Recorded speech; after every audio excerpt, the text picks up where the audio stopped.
Ano yung dapat i-look forward sa mga tao sa movie?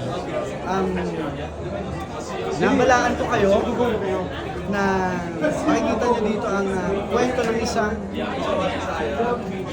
love story. Isang love story na hindi siya kilig. Ito talaga yung mga nangyayari sa typical na isang Pinoy-Pinay na nangarap pumunta na ibang bansa, Canada.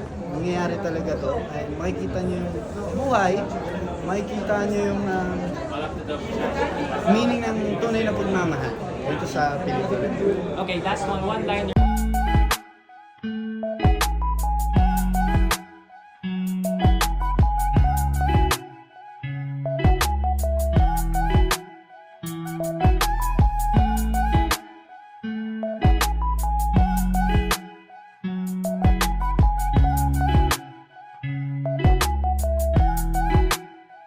Maple Leaf Dreams Ay, wait lang. showing in cinemas nationwide.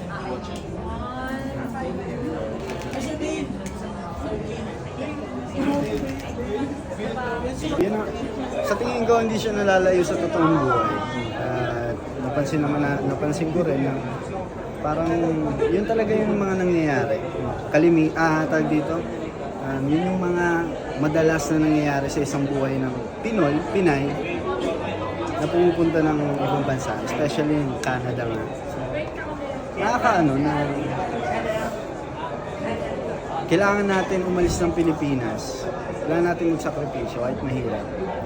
Dahil may iwan. Kailangan natin harapin yun, wala natin lunukin yun. Pero maswerte tayo kung sa pag-alis natin, may kasama tayo, which is yun. Yun sa nangyari sa love story. At grabe, nagtulungan sila, hindi sila naghilahan pababa. May mga pagsubok, may mga distraction, pero at the end of the day, na-maintain nila at nagawa nila yung pangarap nila. Patuloy pa nilang gagawin. How about si L.A. and Kira? Kamusta ang performance, ang acting? Nag-kiss sila eh, no? Hindi, sobrang bagay sila. Sobrang simple lang din. And kinikilig ako dun sa dynamics ng dalawa sa kanila. Sila ba? Feeling ko sila eh.